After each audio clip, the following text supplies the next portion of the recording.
The cracked screen fizzles in the darkness. It's the only thing still working in my immediate vicinity. It's littered with dead pixels, and a faded magenta bar strikes down a segment of the screen's left half, but the visuals and the sound are still quite clear. "Welcome to Mr. Sunny's Funhouse Retreat," warbles a cartoonish voice, and a soundbite of cheering children rumbles out of the speakers along after it. Sparks burst from a distended cable to my left. It hangs from the ceiling with exposed and dangerous wires. The screen shows me a POV of a camera, one held at the height of a child. The viewer is taken on a compressed, fade-cut tour of the Funhouse Retreat. It's an amusement park. The sun is shining, and all around are smiling children and happy families, eating ice cream and running from ride to ride. Colourful arches stand tall overhead, and friendly faces sell popcorn and stuffed animals from pathside carts and stands. A roller coaster whooshes by overhead to the sound of thrilled screams and cheers, and the camera pans across the food gallery, inviting looking restaurants and milkshake bars. Mr. Sunny himself appears on screen. It glitches for a moment as he does so. Mr. Sunny is a costume character. He has an orange, humanoid body and a large, soft yellow head. It looks like a grinning sun. The expression is fixed, of course. His mouth does not move as he speaks. The grin is stretched a little too wide. The eyes are staring and dead. It's impossible to tell who's wearing the costume. There is no exposed skin. The voice is masculine. "Where the sun always shines," he boasts, putting one hand on his hip and throwing out the other in a comical wave, high-fiving a young boy who scampers past him. "Collect an autograph from me for a free Mr. Sunny stuffed buddy. Have you seen me yet today? Be sure to keep an eye out and come say hi if you do." He chuckles. The camera spins round in a circle, showcasing the best that the park has to offer, as another roller coaster flies round in a spiral in the near distance. The camera completes its spin, and Mr. Sunny is closer. Unless, of course, I see you first. He laughs.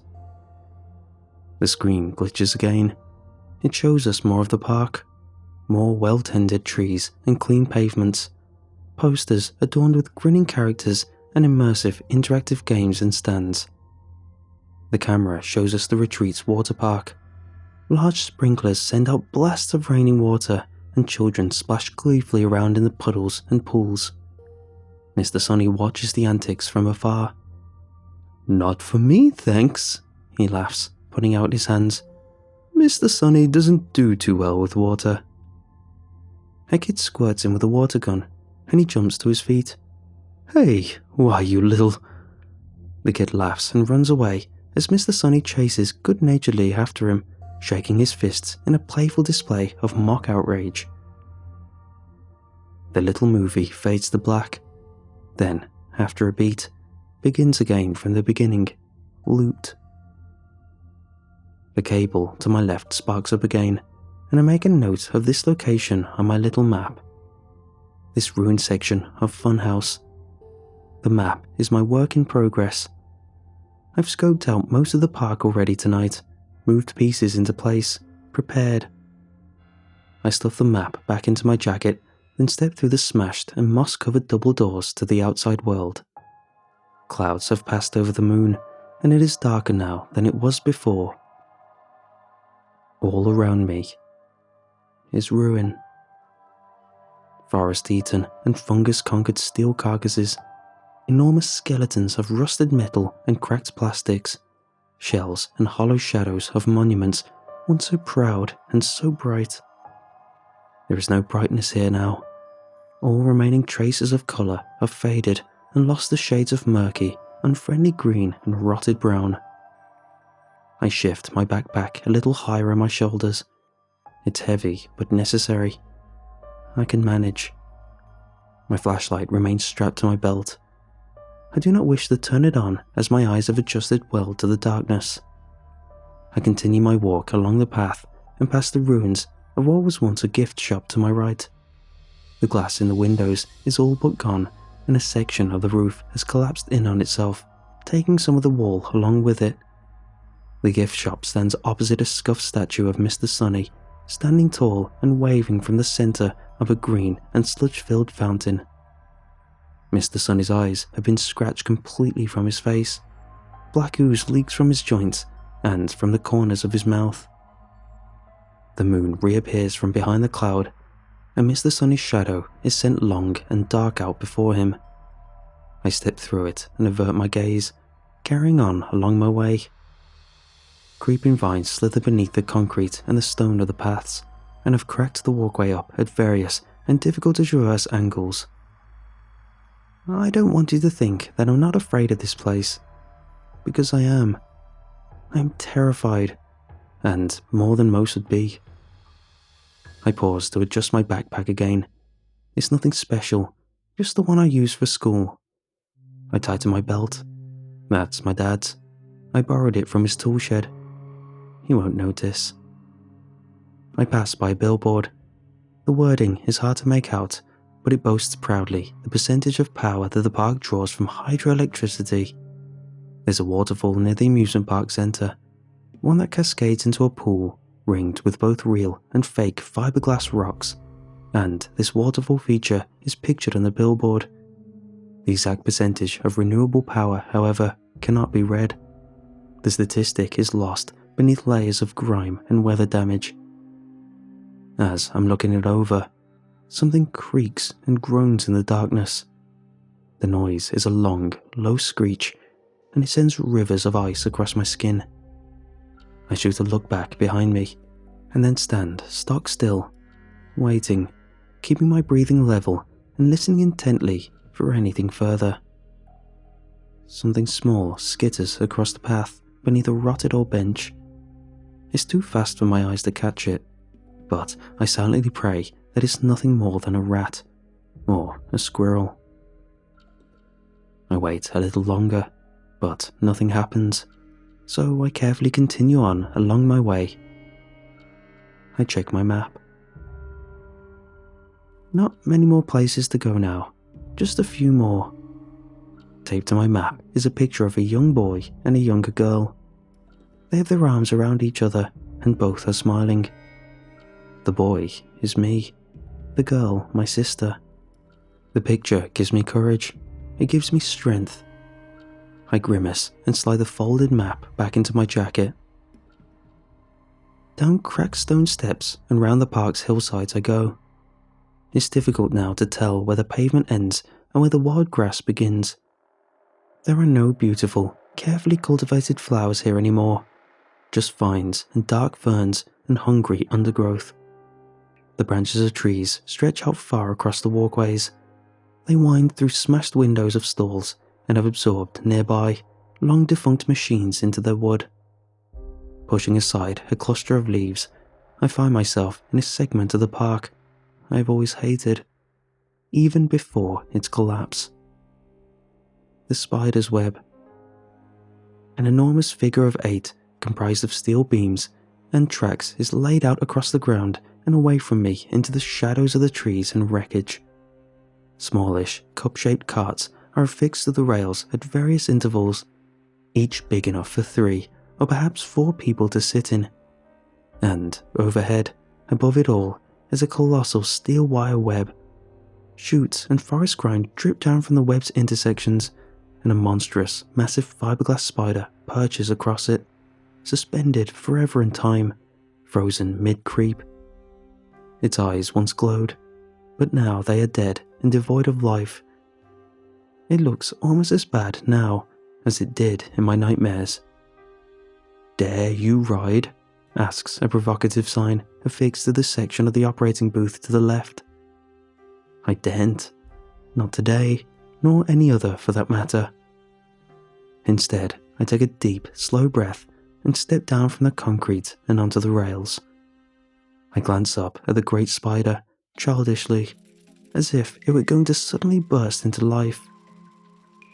It does not, of course, and I set out through the enormous loops of steel, past the still and silent cup carts and kicking through the ferns and vines into the ride's very centre, towards the standing stone in the middle. Back in the day, this stone was layered in cables and netting, but that has all fallen away and rotted now. The stone is glaring in its difference to its surroundings. This is no fake rock. It has not been constructed or painted. You can tell quite clearly in its appearance, in the sense of weight it conveys without even touching it. This rock is ancient. It's been here forever, for far, far longer than the park, far older than the construction of Mr. Sunny's funhouse retreat. I stop at its base and crane my neck, looking up. There are a series of inscriptions in this stone, carved deep into the rock. On the left side are a series of simple holes. Near the top is a single hole. Below this single hole, and a little further down, are two dots. Beneath the two are 3 dots, and so on, all the way down. On the right-hand side, directly across from and accompanying each set of dots, is a rough, animalistic shape, a different carving for each set of dots. They appear as follows, and I shall tell you what I see. Beside the lone carved dot near the top of the standing stone is a small spiral creature, crudely carved, but it looks something like an ammonite, one of those prehistoric fossils. Below these carvings, and beside the 2 circles, is a smallish snake. Like the ammonite above it, this carving, and indeed all the rest, is crude, but the head and body of the snake are clearer. The snake appears to be frilled. Beside the 3 dots is a lizard. It stands awkwardly on its back legs. Its frill has extended down its shoulders and back. Its limbs are clumsy and long. Below this are 4 dots. Beside the 4 dots is a rough-carved man, or man-like creature. Thin and boneless appendages have burst forth from the frills in the shoulders and creep out alongside its arms. Below the 4 are the 5, and beside the 5 is a thing more like an octopus than a man. Still stood hunched, eyes 2 void-like pinpricks in the stone. Beneath are the 6. Beside these 6, the octopus is gone, and in its place is carved a wide circle. The circle has writhing and intertwined appendages going around and around, and the circle itself is ringed with eyes. Finally, at the very bottom, and just below my eye level, are 7 clustered dots in the rock. Beside these 7 is the edge of a tentacle. This tentacle was clearly part of a larger carving, one much larger than the carving above it. However, most of the stone here has been cracked and eroded away. Rubble sits among the ferns by my legs. I am washed in a dark and sinister wave of dread as my eyes scan this stone from top to bottom, as if there is something cold and shadowy squirming beneath my skin. I take a picture of the stone and make a note of my findings on my map, eager to leave this part of the park behind. And as my pen scrolls its way across the paper, my ears prick up at the sound of creaking metal. Not like before. This is closer and more constant. I swivel around at once. Nothing is immediately obvious to me at first. Just that noise in the gloom. An insect flits by my face and I swat it away. And in the manner of some monstrous metal giant awakening from a slumber, the ride starts, to my utter dismay, to blink and grind into bleary life. Sparks start jumping out from the rails. Overhead lights fizzle and judder from dead, cracked glass into glowing trails of rails and eyes. The stone and myself and the overgrowth are all washed with a deep indigo light, and I'm compelled to look up and over to the fiberglass spider in the steel wire web. Its eyes, one by one, begin burning with their own angry light. It's my nightmare. It's just like my nightmare, but it's all coming true. It's too soon, I mutter to myself, glancing down to my watch. I'm not ready. But I've seemingly run out of time. The map is hastily stored into my jacket and my backpack bounces painfully against my upper back as I take off across the ride, jumping and dodging over the rails and trying to return to the safety of the concrete beyond. But I do not make it in time. The cup-shaped carts have begun to shake, and they start to drift their way around the rails. Slowly at first, sure, but in no time at all, they have begun to whiz and whir, spinning deliriously as they do so, all around me in the forgotten lights of the spider's web. The jumping shadows play tricks on my mind. I have to keep glancing up to the spider to be sure that it isn't creeping its way across the web towards me. I take a step back in panic as a rush of air blasts past me, watching as the spinning cup shoots around in its perpetual path. The noise of the ride grows louder and louder. The lights flash. Over to my right sounds a terrible grinding and a fountain of sparks in white and gold. One of the cups has caught in the branches of the tree, and it spins angrily, stuck more or less in place as it tears off twigs and leaves in a flurry. Another cup over to my left disconnects entirely from the rails, broken as they are, and smashes violently into another going the opposite way. Metal and plastic fly in all directions as the ride goes faster and faster. The rush of air blows my hair back from my forehead, and I clench my fist in determination. Gotta wait for the right moment. 1, 2, 3. I hop the rail before me and jump to the next safe section of grass as a cup goes hurtling around the tracks just behind me. The concrete of the path isn't far away. I can make it. The ride speakers, unseen, crackle and fizzle. "The spider is hungry," a gravelly voice taunts, and villainous laughter reverberates around the rails. A nearby billboard, half buried in foliage, depicts a cartoon Sunny racing around in one of the cups. In the billboard, it's clear that the cup is supposed to be the hollowed-out shell of a spider's egg. It's not so obvious in the cups themselves now, following their seasons and seasons of damage and wear. In the picture, Mr. Sunny is grinning. He winks at the audience, despite the presence of the spider overhead. Saliva, or venom, drips from its fangs. I hop the next set of rails, stumbling a little, but catch myself and preventing a painful potential crash onto one of the carts, careening around and away. "The spider is hungry," laughs the voice. "Flee or face the terror of the spider." It begins to glitch out. The spider is... The speakers crackle, and to my horror, the cadence of the voice changes somewhat. "Children," it says. "So brave, so courageous, ever the heroes, to trek so boldly into so dangerous a place, unarmed and reeking of innocence, so hopeful, so sweetly ignorant." It's his voice, Mr. Sunny's. I turn to look behind me, at the lights and the spider and the shadows and the screeching rails. "Where are you?" I whisper. "The spider is hungry," laughs the voice.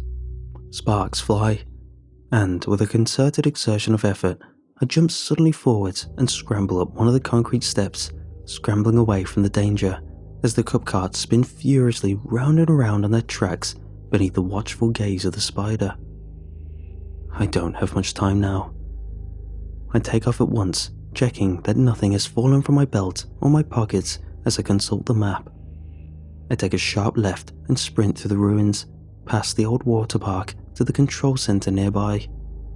The water is dark and grim, a large plastic feature in the shallow end, a once friendly-looking giant frog head, one that beamed with pride as children played in its mouth. It has now the appearance of some twisted leviathan, a lurking terror from the depths, leering at passers-by who dare to venture too close. My feet splash in the water as I cross the flooded ground. I ignore what might have been a series of bubbles from the darkness to my right. The control center, its prime, had the power to redistribute water and adjust pressures from various parts of the park. It can adjust the intensity of the waterfall. It can do all kinds of things. The glass is all smashed up here, and the doors are either gone or cracked completely from their hinges, so getting in isn't difficult. I consult my notes. I'm going to have to implement my plan much sooner than I'd expected. Darting to the appropriate section of controls, I spin a great and rusted wheel. I have to put a bit of effort in at first, as it clearly hasn't been touched in a long, long time. Gradually though, round and round it goes. I check the control panel. Blinking lights that represent different areas of the park change colour from yellow to red. Some blink dead entirely. I check to make sure that the appropriate levels are all in the right places. Pipes hiss and leak all around me. I ensure that the levers connected to the waterfall's dams are directly engaged, certain ones near the top, and particularly the ones in the pool at its base. My watch ticks. Time is not on my side, so I take one last look, and I hope for the best. It's now or never.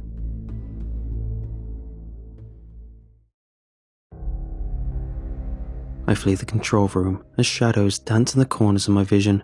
Unable to shake the sensation that something is following me through the ruins, I take a shortcut through a nearby building. Mr. Sunny's 4D experience. Racing through a shattered emergency exit and down corridor after corridor, I pass through one of the main rooms. The rows of seats are all empty now, of course, but as I try to maneuver my way through the room, the screen blares suddenly and loudly into life. The indigo light from the spider's web did not do much to help my night vision, but the light from the screen here obliterates it entirely. I shield my eyes in distress as white intensity blasts out from across the room. The screen cuts through colours, yellow, cyan, magenta, and then to black. And Mr. Sunny appears on screen. His permanent grin stretched across the yellow of his face. He peers down at the ghost audience, at myself caught in his glare. An artificial breeze begins to blow through the room, and I feel it rustling my clothes. "Hello, friends." Mr. Sunny beams down at us. Computer technology has been used to make his mouth move. Not so permanent grin after all then. The effect is disturbing and unsettling. Or should I say, friend, he says, peering a little closer. The breeze blows up into a wind. I stand my ground, staring at the monster through the screen. Black ooze leaks from the place that Mr. Sunny's head meets his neck. He twitches, and something writhes behind the mask. Something presses up against the headpiece, making one of his eyes temporarily bulge. "You are trapped in the web now, child. I can help you, if you like, but I cannot do it from here." I stare at the monster. Afraid, yes, but angry also. "I can help you escape. I can help free you from this place. Mr. Sunny always helps those in need." I bore my hatred into the soulless eyes of Mr. Sunny, and the room darkens. He leers closer still. His little speech falters, and he changes his track. "You are different," he says. "You are not reacting as one would expect. What's your secret, child?" I close my eyes. I gather myself, and I carry on along my way. I reach the end of a row and start heading down the steps toward the emergency exit. This seems to frustrate Mr. Sunny. I hear the jump in his emotions. "Where are you going? Don't you know it's rude to walk away when someone is talking?" And then his tone changes further. The supposed care for my well-being drops entirely. I hear terrible, terrible recognition in his voice. Oh, that's right. How could I forget?" Mr. Sunny laughs. "I think we've met before, haven't we? Numberless Nolan, you were supposed to be my four." A striking shot of fear roots me suddenly to the spot, and I cannot help but look back over my shoulder to the screen and the theatre room. Mr. Sunny's CGI mouth laughs wide. Never matter, your sister was an excellent 4. She served deliciously. I'm sure you'd be glad to know. A visual of my sister is projected across the screen. I'm in the picture too. It shows us on the log flume ride, shouting gleefully. It's been a long time, Numberless. I hope you've been well across these years. I've certainly missed you here. We've all missed you here. The lights change to red and the wind rises. You will be my 6, Numberless Nolan. You will be my 6, and then I'll only need 1 more. And how long will that take, do you think? A week or a month? How long before others are sent in after you? How long before more children come searching for exploration and adventure? And they will find me. They will find me. I crack my feet from their positions, glued as they are to the floor, and take off. I run through the emergency exit and down another moss-filled corridor as Mr. Sunny laughs loud and large from behind me. There is no escape now, number 6. I run, and I run, and I run. I smash through the broken doors to the rear of the building and take off towards the center of the park, towards the waterfall and the rapids ride. The ride where I lost my sister forever. Laughter rumbles through the speakers, all crackling and sparking back into life as I run through the wreckage. Lost little boy, all alone in the darkness. I follow my map. I double-check the location of the waiting area for the rapids ride. I used to come here a lot with my family as a young kid, and I always hated that waiting area. It's underground, you see, and intensely claustrophobic. The sounds of the rushing rapids river were always churning overhead and all around, and I was constantly afraid that the walls would suddenly give out, that all those people waiting in line would be trapped and flooded as the water rushed in, transformed into desperate, clamoring bodies, all scratching and clawing each other as they tried to scramble and swim their way to the surface. I arrive and check that the waiting area doors are still sealed shut. When they're open, they lead into a tunnel in the ground, but fallen metal has locked the entrance doors in place. There's only one way in and out now, and that's the waiting area's exit. The exit that leads directly up to the rapids ride itself. I carry on uphill to the ride's beginning. The waiting area yawns from the ground to my left. It's little more than a hole really, with some steps down into the gloom, and a flaked old handrail built into the wall. Most of the tiling walling beyond has broken off and fallen away, crumbled to wet dust on the waterlogged flooring. The waterfall is right beside us, the park's centerpiece. The sound of its constant rush, the ongoing pour of the water into the pool is loud, and I can feel the splashes drizzle against the side of my face.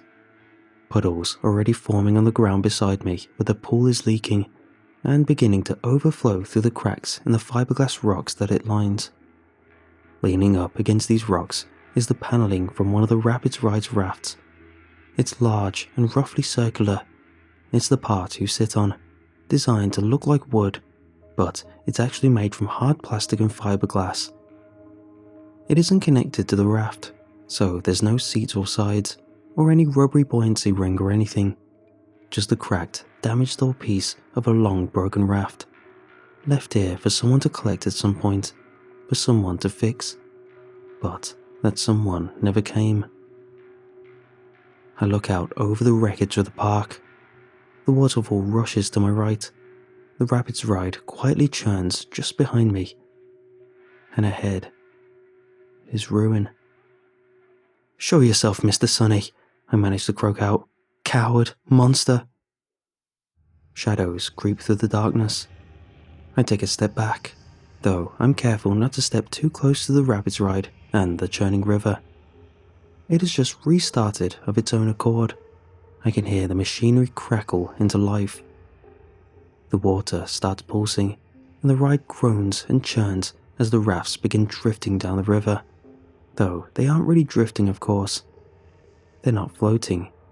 At least not here, in the boarding area. They're being dragged by mechanical gears and churning metal tracks, bubbling and frothing. They're being hauled along by an underwater conveyor belt. A belt of ever-grinding and ever-chewing steel teeth. Warped theme park music begins to play from the speakers, slower and deeper than anyone would expect. My chest rises and falls. He's going to appear any second now. Mr. Sunny. A pair of old beam lights were in direction not far away on the path's opposite side. They're enormous old things, great spotlights that send patterns up into the sky. As with the spider's web, their light is a deep purple, and the way that the beam shimmers and warp give the nightmarish, dreamlike impression that the sky itself is shifting in slow, eerie waves. The ride rumbles and froths behind me, and Mr. Sunny appears from behind a corner ahead. I am further uphill than he, but he slithers disturbingly into view at the far end of a broken path from the darkness of the shadows. My blood freezes in my veins. His shape is just how I remembered him. How he looks in his media, how he looks in his statues, that horrible Sunman suit, the mascot-style costume. His eyes and expression are fixed. He shambles silently over the concrete, step by step towards me, his suit ever shifting. There is a constant and inhuman motion in the arms, the hands, the fingers, the head, the legs. Everywhere. A subtle writhing and squirming, all beneath the stained and faded yellow, beneath the dirt and grime-covered orange. The costume writhes as if filled with terrible, angry eels. "Hello, Six," he whispers to me as he draws closer. "You meet me here, by my rapids." His head twitches, ooze leaks from his neck. "You won't be taken like your sister, you know. Like my beautiful four. No, your taking will be quite different. You must be so excited." "You were wrong earlier," I whisper, the loudest voice I can manage in the presence of this demon. "What you said at the spider's web? You were wrong." "Was I? How curious. I shouldn't think that that were the case. I am not wrong on many matters." I take a step back. He's closer now, reaching out a hand towards me. "You called me a child. You said I was unarmed and reeking of innocence." I swing around my backpack and tear open the zip. "I'm not a little kid anymore, monster. You think I'd come to this place unarmed?" Mr. Sunny increases his pace, cackling, and I draw from my backpack my father's pride and joy. I didn't just take his tool belt. I took this, his chainsaw, hard plastic green handle and shining metal teeth, and with a flick of the switch, it roars into life. I roar along with it and jump deliberately forwards, swinging the chainsaw round in a merciless arc, shuddering with the reverberations as it tears through Mr. Sunny's hand. He screams in surprise and staggers backwards, eyes still staring, grin still wide. With a burst of black fluid, his hand flies through the air and it slaps against the rock of the waterfall pool barrier beside us. Out spill shivering and desperate squirming black masses. Long and wet and writhing, like tentacles, they quiver and slap against the ground. I hold back a rise of vomit in my throat and press forwards with my attack. I wonder if Mr. Sunny can see the hatred in my eyes as I swing it wildly from left to right. I shave off another corner of his costume, and black pus pours out in response. Mr. Sunny's screams turn quickly into laughter. I watch as the exposed squirming flesh in the arms of his suit hardens and calcifies. He stumbles backwards, still laughing until he has retreated into the shadows of the nearest available opening, down the steps to the waiting room for the rapids ride. I hesitate at the entrance. He finds this hilarious and laughs all the harder, disappearing into the shadows. "Oh, number 6, 6, 6, so feisty." A wet and disgusting noise. Something between a cough and a burst of laughter echoes from the darkness. How very quaint. But I need you afraid, little child. I want you to embrace your fear. Come now into the darkness with me. Carry your weapon with you if you like. But come talk with me. Come talk, and if I'm impressed, then perhaps I shall tell you what happened to 4. Would you like to know where your sister can be found? Where you can find her? My sister. I let out a quiet, sad sigh, then take a step back from the waiting area's exit. Dropping the chainsaw, I instead grab a hold of the fiberglass paneling of the broken raft, the one resting against the waterfall pool's fake rocks, and with all my strength, I haul it down the steps and into place. It judders down the concrete and slams against the wall, where it becomes more or less lodged where it lands, blocking the doorway and the waiting area's only exit. An effective barrier. Before Mr. Sunny can react, I start grabbing up wreckage and flinging it clumsily into place. Old concrete blocks, broken bits of metal. I grab the twisted remains of an entire popcorn cart, and with a grunt of exertion, I dump it down the stairs, where it clatters into place up against the makeshift barrier. Mr. Sunny has caught on. I can see his shadowy shape and his dark, writhing tentacles where the fiberglass raft doesn't quite meet the edges of the passage's entrance. "What are you doing, 6?" he asks me in his low, wet voice. "You can't hope to trap me in here, surely." He slams up against it from the opposite side, and it rumbles and rattles. He does so again, and while he does this, I pile it higher and higher with debris. With each successive chunk of heavy plastic or metal or concrete that I dump down there, the harder it'll be to break free. Mr. Sunny starts hammering harder. Six, it's time to let me out, friend. If you ever want to know where to find your sister, then you must let me out. I grunt with exertion and rub my shoulders as he batters fruitlessly against the barrier. "My sister is dead, Mr. Sunny," I mutter in response, as the waterfall's pool beside me starts gushing and leaking out over the rocky walls. The dams are working quite nicely, it seems. Mr. Sunny slams against the barrier. He yells at me to let him free. But I don't. I just watch as the water spills over the edge and begins pouring its way down the steps and towards the debris, pouring right into the waiting area in which Mr. Sunny finds himself trapped.